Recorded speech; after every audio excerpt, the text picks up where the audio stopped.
Good morning, gentlemen. Good evening in America.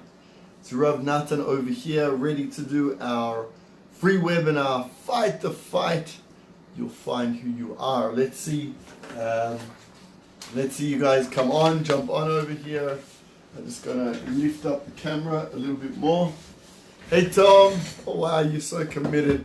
Hey Ken, thanks for being here, guys. Thanks for jumping on. Sydney, great to see you guys. Yeah, Sean, how you doing, brother? I almost used your code name and I stopped myself. Those of you that were not on Leader of the Pack in Israel, you get a code name that only the guys who are here know. So looking forward to giving you guys code names. Oh, my camera. There we go. Keith, g'day mate. Good to have you guys here. Gonna wait just 1 or 2 more minutes, see who can jump on the live. Hope your Shabbat was good. I had a great Shabbat. We had my sister and her whole family over here. Altogether 8 kids in the house. It was pretty wild, but it was a lot of fun, exhausting and a lot of fun. Hope you guys had a good Shabbat. Let me know how your Shabbat was. If you know anyone on the group who's not here, maybe you want to go get them, remind them we got a webinar. Commitment, man. Commitment is one of the top things. You know what? I'll show you something. I want to show you something beautiful. If it's still there, let's see. Where is it? 1 second. Ah, there we go. That's the moon, gentlemen. That's the moon. The sun is not up yet. It's on its way. That's the moon. Isn't that beautiful? Anyway, all right. I saw that this morning. Stars are still out. Commitment, people. That's what one of the things separates boys from the men is a commitment. All right, so let's jump in. I don't want to waste anybody's time, but it's a really, really important subject. Why is it so important? I see so many men who are so scared to fight. Why? Yeah, exactly, Sean. Sign that it's the middle of the Hebrew month when it is full moon. It's the 15th of the month. So yeah, that's right, Sean. I love Sean's very, very in touch with the Hebrew months and what's going on, which is awesome. I really don't like the angle of this of my thing over here. Maybe that's a bit better. All right, so many men are worried to fight the fight and see what's going to happen. Why is that? I think one of the big reasons is because we're so used to fighting and getting hurt. We're so used to fighting in the Western world means that we're taking people down. We're in danger of hurting ourselves or hurting other people. Now, what I mean by fight the fight is being willing to push yourself beyond what you're already doing and fight those negative things that are coming your way, whether it's physical, spiritual, emotional, mental, whatever it is, but to get in 100%, to fight the fight, to take a goal on and not stop until we get there. Those of you that were in Israel, as you know, in Krav Maga, we fight the fight until someone's dead. There's no such thing as I'll half be in and I'll half be out. I'm half committed as a man. I'm half not committed as a man. I'm half committed as a father when I feel like it. I'm half not committed when I don't feel like it. I'm half committed as a husband when I feel like it, and a half not when I don't feel like it. No, we have to be here as leaders of the pack, as men chosen by our God to be men, to fight the fight to the very end. Someone or something is going to lose along the way. The better trained we are, the more wisdom we have, the more tools we have, the more skills we have, the more likely it is that we are going to win and we're going to come out on top. All right? And fighting the fight means that we'll find more about who we are and strengthen ourselves for the next fight, even if we get hurt. Now, do you remember the Karate Kid? Remember the Karate Kid? Thumbs up if you remember the Karate Kid. I remember the Karate Kid. Mr. Miyagi, right? And Daniel-san. Amazing movie. My kids watched the new one, and I'm like, no, you gotta watch the old one. The old one's the real deal. Daniel-san, right? Now, does Daniel-san know what his abilities are until he cannot walk, until he cannot do anything, until the famous last move of, the flying kick? He only knows at that moment when he is most in pain, when he most has the chance of losing, that he can actually win. Not only, oh, nice, Ken, awesome. The old one or the new one? Anyone, either of them are good, but as the older generation, paint the fence, wax on, wax off, wax on, wax off, right? Daniel-san starts as a kid who does not believe in himself. He's been beat up by all the other kids. He's got a difficult life going on. He doesn't know how to believe in himself, right? Until Mr. Miyagi teaches him to fight the fight. We know that you don't have all of the skills all the other people do have. We know you don't have the old one, awesome. You don't have all the experience that other people have. But until he is so hurt, and that's proof, he's hurt by the other guy so badly, it's then when he's up in his pose that everyone starts to believe in him. He starts to believe in himself, and with one move takes the guy out. Now, yes, it's Hollywood. It's all a beautiful show. It's made to inspire us. But at the same time, it's a very, very deep lesson over here. Only when we're ready to fight the fight are we going to know who we are. Because when we fight the fight and we're down and we're hurt and we keep being attacked, do we bring out what we say in Hebrew, kochot, energies, physical, spiritual, emotional, and mental energies that we didn't know we had before? Let's think about it on another level. When we go for a job interview, right? Most job interviews, you don't start and finish or start and get the job by sitting there and having a nice conversation with the person opposite you. That may be how it starts, and the very, very end when they offer you a job. But somewhere in the middle, they put us through trials. Somewhere in the middle, they put us through an exam or different tests that we have to do under pressure. Why is it, hey Truman, good to have you here, man. Why is it that when we're going for job interviews, they insist on putting us under pressure? Because no boss wants to know how we're going to react, what skills we have, what belief we have in ourselves when we're sitting back and it's all good and nothing to do much, right? There's no pressure, no clients calling us, no stock market crash, nothing like that. They want to know what we can do under pressure. What do we do when the fight comes to our door and we have to react? Who are we when it's difficult? Who are we when we're squeezed under pressure, right? People aren't really interested who we are when all is fine and dandy. That's because the real man comes out when he's fighting the fight. Now, how many of us are too scared to fight the fight because of being hurt? How many of us, put your thumbs up if you agree with this, how many of us are scared to fight the fight because we may be proven wrong? How many of us are scared to fight the fight because we may lose? And then we hey Julius, how many of us are scared to fight the fight because we might lose? And when we lose, we feel like less of a man. What we don't understand, and I'm going to show you very soon now, is the person who is more of a man.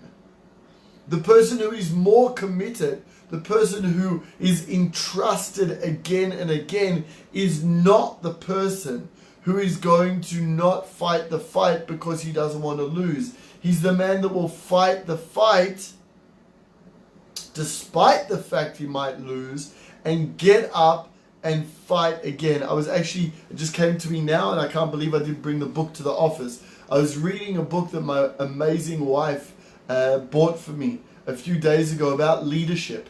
And it talks about different leaders within the Torah, within the Bible, and their leaderships. And the person who wrote it was Rabbi Jonathan Sacks. He was the chief rabbi of Britain, of the Commonwealth, in fact. Very, very, very brilliant man with knowledge of the Torah as well as knowledge of science and knowledge of scripture and everything. And I think it was Winston Churchill. Hey Daryl, good to have you here, man. I think it was Winston Churchill that he quoted. And this is a loose quote because it's inside. The book is inside my house, not in the office. He said, leadership, and we're going to talk about who he was talking about. Leadership is not about always winning. It's about taking losses and continuing your leadership. Hey Daniel, how you doing, man? Leadership, true leadership, is not always about winning. True leadership is not always knowing that you're going to win. But true leadership is about being able to lose, get back up, and fight again. Now, if we believe, like I teach in Leader of the Pack, but that's my opinion, doesn't have to be yours. But if we believe that one of the most important jobs, missions that God has given us is to stand up and lead, then us as leaders need to be willing to fight the fight. Find out who we really are when those losses happen, in order to stand up and lead stronger and more wise the next time. If we as leaders are not willing to lose, if we as leaders are not willing to get punched, if we as leaders, Sean, are not willing to be kicked in the balls and get back up and fight, then are we trustworthy? Are we trustworthy leaders? That I want to ask you. Have you ever been punched before? Have you ever been hit before? Not necessarily physically, spiritually, emotionally. Have you been told that you're not worth it? Have you been told you can't do this? Isn't that amazing? Only in Leader of the Pack can you kick a guy in the balls and get a heart sent to you. Thanks, Sean. Yep, Sean. Anyone else been kicked, punched, physically, spiritually, emotionally? How does it feel? It hurts, right? We want to go down. We want to go down, but there are two reactions. Either we want to go down or we want to fight back harder. That's the test. Now, don't get me wrong. Don't get me wrong. I am not promoting violence over here.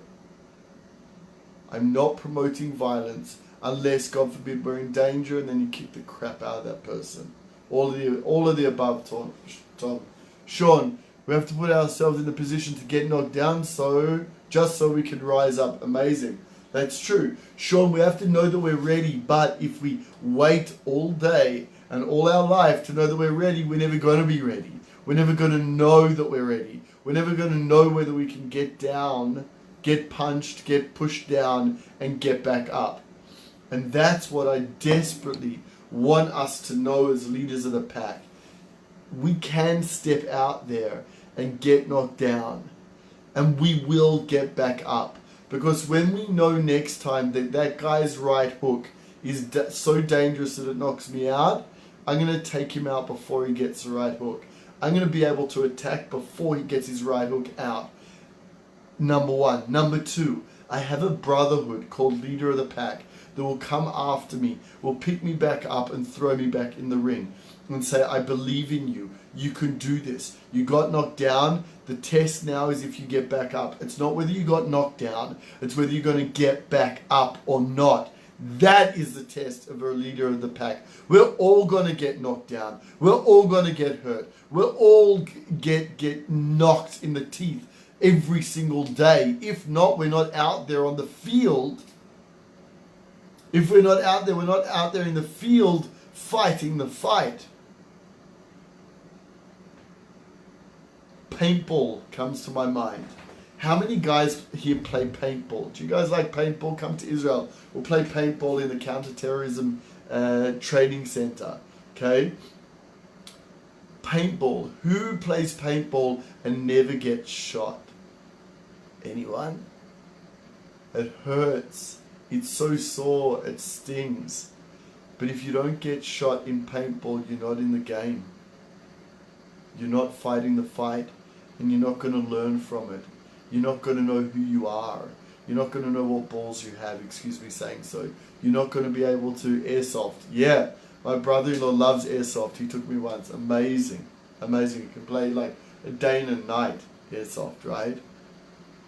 You can stay in a ditch that entire game. There's no way you're going to win. Someone write that down. You can stay in the trench all day long, but there's no way you're going to win. Us as men have to be willing to jump out of that trench, get hurt, get injured, whether that's physically or emotionally. How many of us are scared to tell our wives something in case we might get hurt by them? How many of us are not willing to trust our brothers, to let them know something about us because we're too scared to fight the fight? We're too scared what they're going to say about us. We're too scared to grow. We're too scared what people are going to think about us. You can stay in the trenches all day and all night. We're never going to grow. But the minute you jump out of that trench, you're forced to understand who you are.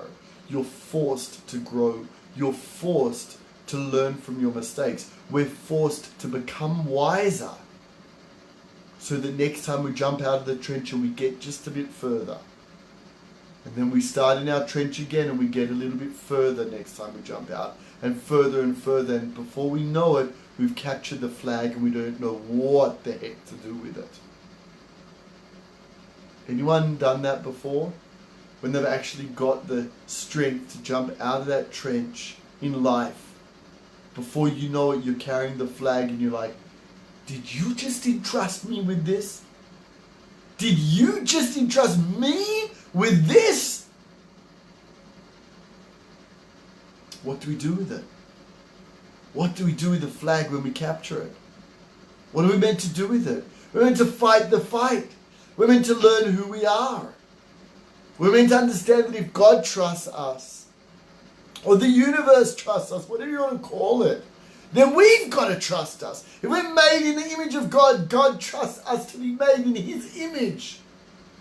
Then who are we to say, I'm staying in the trench all day? Thanks. I'm not willing to fight the fight. I'm not willing to understand myself. I'm not willing to know who I am. How many of us in business, gentlemen, are not willing to jump out of the trench because we might get hurt, because we might be wrong, we might not get a like on Facebook, we might not get a partner in our business, we may not get another customer, we may lose a customer because we're going to jump out of the trench and prove who we are. We've discussed this before. How many of us around the dinner table are willing to jump out of the trench and say, sorry, we don't speak badly about people here. That's who I am. And I'm willing to fight the fight. Do you know I did a video on my other Facebook about people making fun of President Trump? Now, whether I like President Trump, don't like President Trump, that's got nothing to do with it. The point is, I stepped out there because I was so offended for the leader of the President of the United States that other people are willing to make fun of the man, a leader that has been elected. I've got over 1,000 views on this thing. But to talk about American politics, do you know how I had to step out? Do you know how willing I had to be to lose people? But if I don't do that because I'm fighting the fight that is disgusting, that people speak so badly about a leader, like they're a child in kindergarten, then I don't get to teach. I don't get to teach the lessons that are so important about leadership. So I had to step out. Over 1,000 people have watched this. Because I stepped out, I was willing to fight the fight.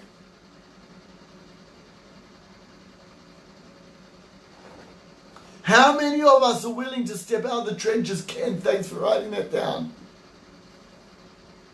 How many of us are willing to jump out of those trenches, fight the fight, and the most fearful thing is we'll understand who we really are.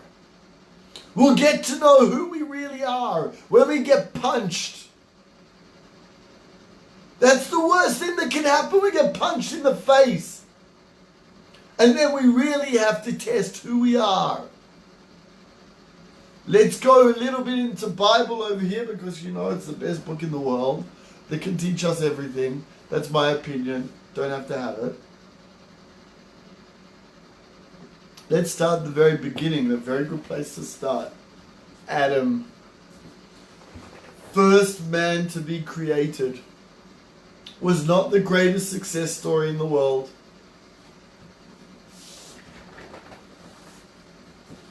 Sean, what did you say? That's a true test. Willing to stand firm on our beliefs no matter what. Yep, and do what's right.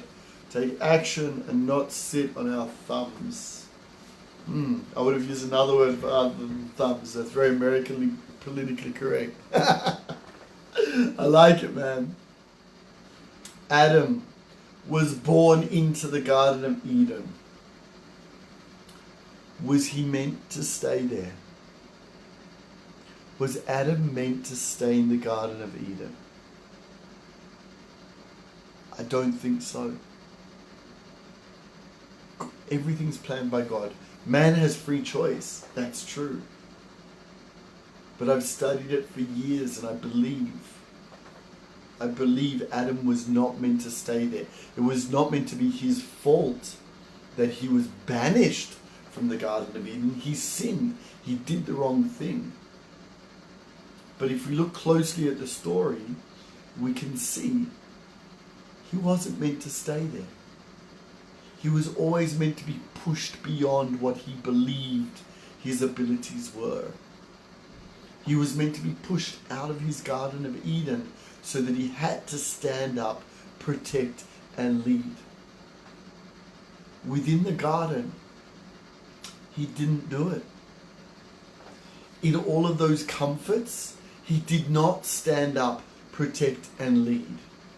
Within those comforts, he did not protect his wife from the serpent. He didn't even realize the serpent was dangerous. That's how unaware he was in that comfortable world of Garden of Eden.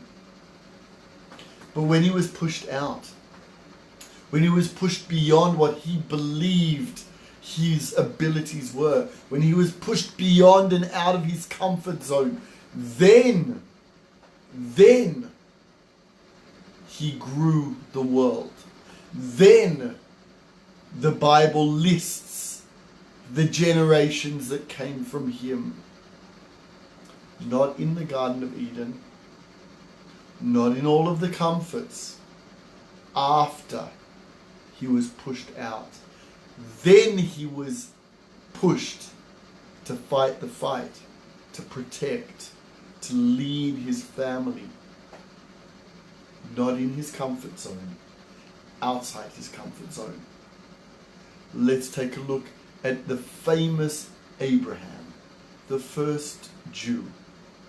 Now, this is one of the verses that started or that promoted Leader of the Pack. My discussion around this verse with Sean in Israel on the Danny Johnson tour just a bit over a year ago.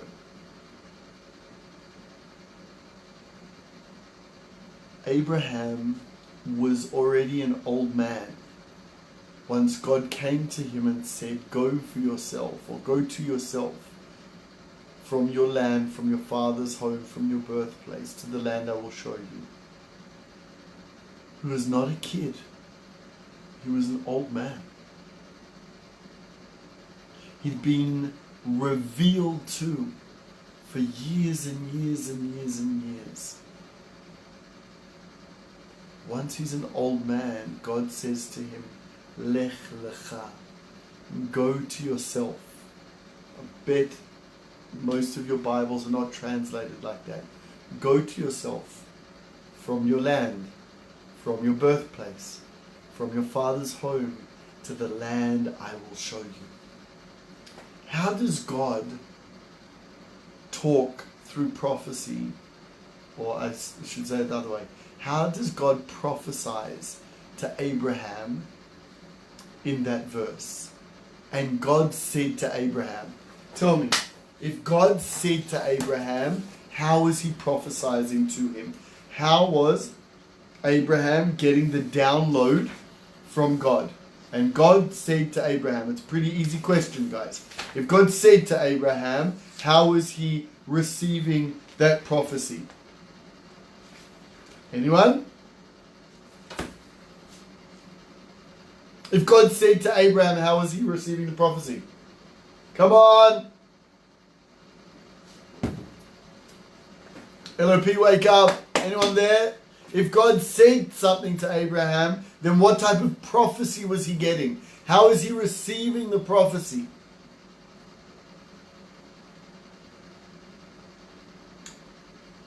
No one. Let me know that you're still there. If God said to Abraham, Abraham was receiving prophecy, thank you, through spoken words, through listening, through hearing. Right. Now, fast forward, Abraham leaves. Sydney, there may have been a delay there, okay? You guys got it right. Vayomer, and God said to Abraham, means that Abraham was hearing him. Maybe dreams, right? But he was hearing the dreams. Because Keith, listened to the next verses. When Abraham gets to the promised land, God says, go to the promised land that I will show you. God never shows him the promised land. If you look through all the scripture, God doesn't say, here's the map. Or when he gets there, he doesn't say, okay, here's the promised land you've got here. So what does it mean? Go to the land I will show you. Fast forward the verses. And it says, here we go. Vayar, we're looking at verse 7 in chapter 12. Vayar Hashem el Avram, and God appeared to Abraham and said. So if God appears to Abraham, what level of prophecy, what mode of prophecy was Abraham receiving now? If in Haran, back at home in his father's house, he was hearing God, he gets to the promised land that he would show him. What type of prophecy does he get? When he sees Vayar, Abraham sees. Oh, I just gave you the answer, right? Vayar Hashem and Avram, God appeared to Abraham, that's through sight. Now is sight, vision, exactly, Tom. Is sight stronger or weaker than hearing him? Is vision a stronger proof or a weaker proof of God's existence than hearing God? If I hear the radio, which many of us did for years, only heard the radio, and I hear some news on the radio, if I then switch on the television and see that news, although we know about fake news, forget fake news, I'm talking about in a good world, right? Keith, it's stronger when I see it. That's right. Weaker, Sydney. How is vision weaker? Tom, stronger. Everyone's open to their opinion. That's awesome. I truly believe it's stronger. If my eyes are closed and someone tells me that you're here and I hear you, right? Isaac, when Jacob comes to Isaac says, Hakol kol Yaakov, the voice is a voice of Jacob, V'had yadayim yedei Esav, and the hands of Esau. He's confused because he can only hear. He's confused because he can only hear. If he could see, he would know the truth. Sight is stronger. Sight is a stronger proof. So tell me, if Abraham was not willing to leave his father's home and fight the fight, go after the vision that God had given him, would he get a deeper understanding of God? Would he be given that revelation of sight of God that he had not seen for over 80 years? Of believing the voice? He finally steps out in real true faith, willing to fight the fight, to carry God's flame. And how does God reward him? With sight. With a deeper understanding of his Father. Because he was willing to step out there and fight. He fought emotionally to leave his father's home. He fought physically to leave. And once he left, when he came to the land of Israel, he fought. He fought when his nephew Lot was in danger. The more he fought spiritually, physically, emotionally, the more revelation he received. When he had to fight his own will to keep Ishmael, Hagar's son, he didn't want to send Hagar's son away. It was his son as well. He had to be told literally by God, listen to the voice of your wife. He was fighting it. He didn't want it. Then it was revealed to him even more. Isaac will be your offspring of the chosen people. But if he was not willing to fight that emotional fight and run away from it, Sarah, don't tell me that. I don't want to know. You deal with your issues with my other wife. I don't need to deal with this. But he didn't. He became part of the fight, part of the issue. He was the one that told Hagar and Ishmael, you've got to go, even though he didn't want to. From that, he gets a greater revelation of what his son will become. The reasoning behind the fight. And sometimes we only understand the reasoning behind the fight once we're in the ring. But if we don't get in the ring, we don't get the ability to understand why we're there. I'm going to jump ahead to Jacob. Jacob finds himself alone. Why does he find himself alone? Because he goes back over the river. The rabbis tell us because he forgot some small things on his way when he was fleeing from Lavan, his father-in-law.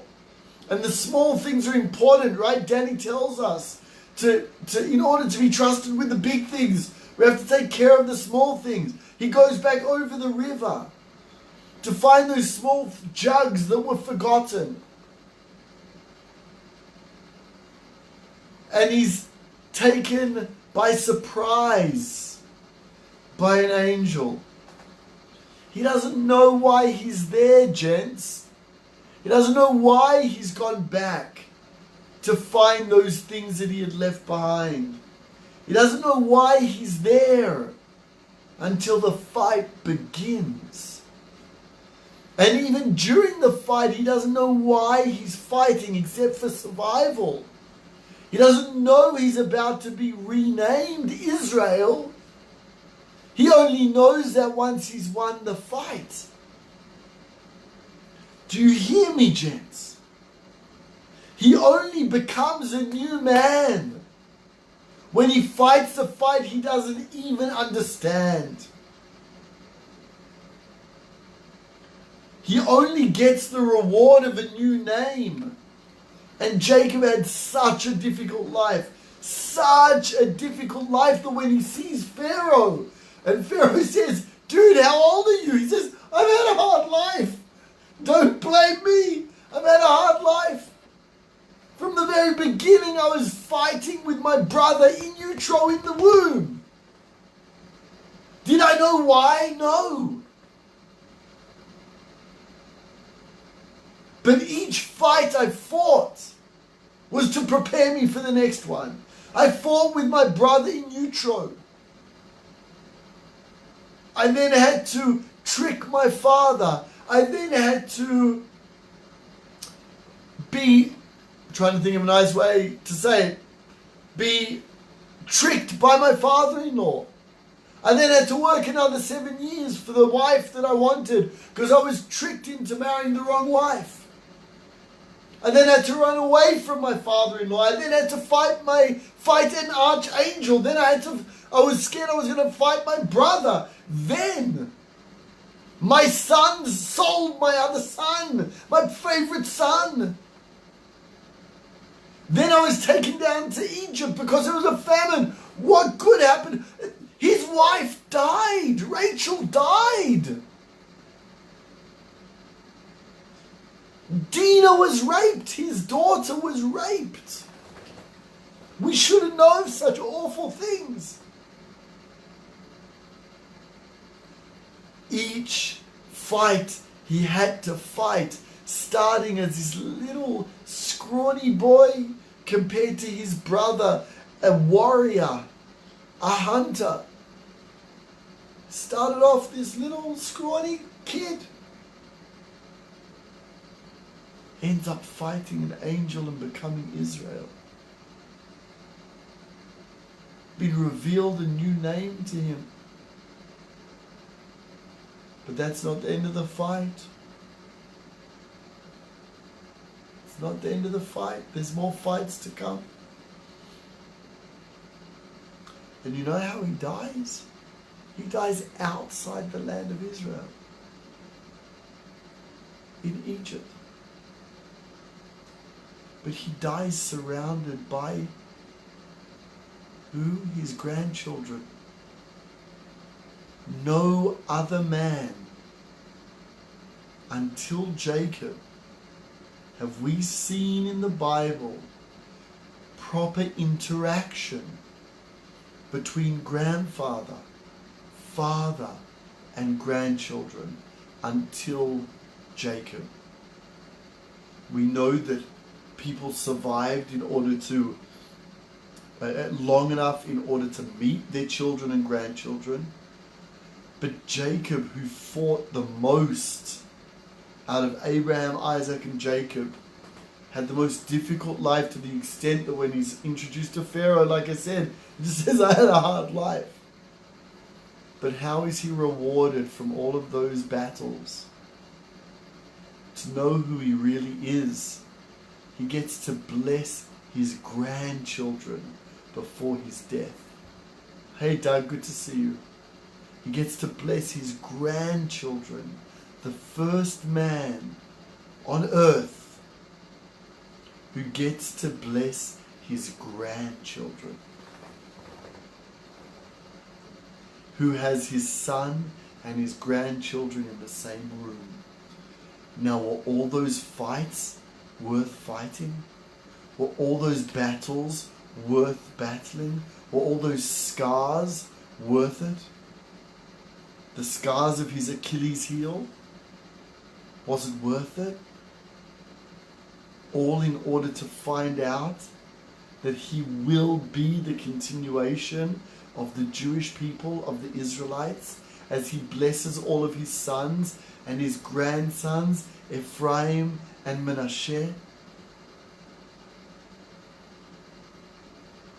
Hell yeah!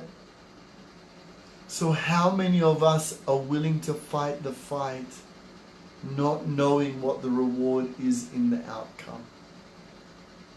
How many of us are willing to fight the fight that maybe only on our deathbed are we going to truly understand who we are? How many of us are willing to change that tonight? Digby, I love you always here, man. So awesome. How many of us are willing to change that reality now and say, I will from now on be a man who's willing to fight the fight. I am a man who is willing to be hurt, because when I'm hurt, I'm going to understand more about my weakness. When I understand more about my weakness, I will know where to strengthen. When I know where to strengthen, I will fight more fights and I will win more fights. But if I stay in the trenches all day and all night, no one will win. I will not win the fight like this. I will not win the fight in the trench. I will win the fight. I will know who I am each stage that I get to jump out of that trench into the world and be willing to be hurt. I know who I really am. Nathan, how can you tell us to do that? I'm going to get hurt. I've been hurt my whole life. Yeah, but the difference is now, I want you not to get hurt and not learn from it. If we get hurt, we learn from it. If we get hurt, we get stronger. When we tear muscle, it grows back stronger. I have a cut on my finger. Where's it even gone? I have to feel it. I have a cut on my finger. The half an hour, it's right here. The half an hour before I did the trial hike, getting ready for leader of the pack for the opening hike. Okay?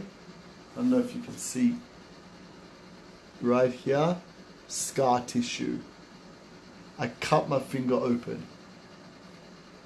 The first thing that went through my mind is, I'm being picked up in like 5 minutes, I should call them and cancel. I could not stop the bleeding. Wasn't stopping. I'm like, deep breath, Nathan, bandage that thing up and go. Take a spare bandage in case the blood keeps going through.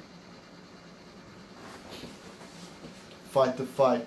Get out there. Climb that mountain. Little did I know that by doing that test run, I enabled 13 other men to fight much more difficult fights than my finger is cut almost to the bone and I don't know what to do about it. It enabled 13 men to climb the mountain of the Lamed Hay, which, by the way, 35 men died on fighting to the death. And they inspire us every day because they didn't give up. They didn't put their hands up to the Jordanian legions. Thousands of men, 35 of them fought to the death. When their ammunition ran out, they started to throw stones. Fought to the death. Which allows us to learn who we are. We're running out of time, so I just want to speak about Moses. That's right, Daryl. If you're not learning, you're not living. No one's going to win from the trenches. Moses goes through an entire life preparing him for leadership. But when God comes to him, hey Eddie, when God comes to him and says, it's time to lead, first reaction is, no way. I ain't fighting that fight. The first thing he did was pick the one weakness he had. I have a speech difficulty. You've grown up in a palace and watched how Pharaoh leads for your entire life. You've stood up to the slave drivers. No problem, Eddie. It's all good. Better late than never, brother. You got out of the trench. He finds his way through the desert in Midian. he meets the right people. He becomes a shepherd to learn how to care for the lamb. He's prepared for this. He knows what to do. He's got the connections back in Egypt. But the first thing he does when God approaches him and says, "You're ready for leadership," he says, but I've got a weakness. I can't do this. Who's going to listen to me? I can't even speak. But what about the entire preparation you've had for your entire life? Living in a palace, watching leadership. We forget about that. We go for our one weakness when we're charged with leadership. We don't go, yeah, I've got one weakness, but I know how to do this. I've been trained in this. I've got skills in that. I've been prepared for this. My one weakness, I don't know how to talk. No! God says you're going. Because there's a bigger mission that's bigger than you. So he goes, and look at the leadership. The greatest leader in the entire world through history. He frees the chosen people from 210 years of slavery. And he leads them into the desert. He leads the world into receiving the Torah, God's wisdom. God's knowledge brings it down into this world. If he was willing, or if he was not willing to step beyond his one weakness, he would not have had such a great role in the world. King David, he was a little shepherd, but willing to fight the fight. He found out that I'm a shepherd. But you know what? Bye, my sweetheart. Love you. Go safely. That's my big girl off to school. Let me inspire you about my little girl. 14 years old. Abba, I want to be a teenager that fights for my nation. That's what she told me 2 weeks ago. I want to be a teenager, 14 years old. I want to be a teenager who fights for my nation, who steps beyond my comfort zone in order to lead. Hey, Luke. That's what my 14-year-old girl wants to be. What do we want to be as men? What are we willing to do to lead? We're so worried we're going to cut our finger. We're going to be shouted at by someone. We're going to be let down by someone. We're so worried to jump out of the trench. I might lose some money. I might lose respect. My 14-year-old girl wants to be a teenager who fights for her nation. Wake up, men. Amen, Eddie. And he does every day. Because she's willing to step beyond. She goes to school in Hebron, where Abraham is buried, where Sarah is buried, Isaac, Jacob, Sarah, Rebecca, and Leah are buried, where my little girl learns. The other way around, my little girl learns there. She went to a school that she knew one person. One person. You know what courage to fight the fight that is? Because she knew that school was the place for her.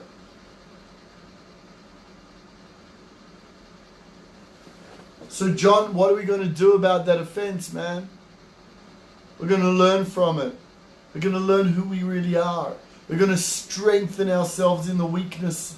We're going to jump out of that trench. We're going to get onto leader of the pack and go, man, I got hurt today. I need to be lifted up. Man, I got offended today, but I'm over it because this is not all about me. Man, I'm worried to jump out of the trench. Can you give me some advice? This is a brotherhood, man. This is a brotherhood. This is a tribe. Do you think in the tribes, do you think the men are scared to open up and say, hey, I fear going to war? Can you be with me? Can you sharpen my spear so that I know I'm ready to run into battle? We're here for each other, people. We're here to help each other fight the fight. We're here to maybe, I was going to say lick each other's wounds, but that doesn't sound very nice. Bandage each other's wounds and then throw each other back in the ring and say, I believe in you. And I do, man. Iron sharpens iron. That's right. It's not a saying. It's true. Iron sharpens iron. It's what this is about. And Sean, yes, we need to, and we're able to learn from each other too. Amen. Some people are really scared to do that. Learn from each other. Am I weak because I have to learn from another man? No, you're humble. You're actually wise according to the sages. They say, Ezehu chacham, who is a wise man? Halomed mikol adam, one who learns from every man. Not one who knows all the answers, one who learns from every man. Gents, it's your Saturday night, and I thank you for taking this hour, 45 minutes, hour, to be a part of this brotherhood, to learn, to be inspired, to wisen ourselves up. But I want us to hold each other accountable, to fight the fight, and knowing that fighting the fight is actually a gift. Fighting the fight, being willing to be hurt, being willing to be punched in the balls, kicked, means that we're actually humble, and humble people grow. Humble people become wise. That's what we've got to do. Gents, I challenge you, fight the fight, and you'll know who you are. Have a wonderful evening. God bless you all.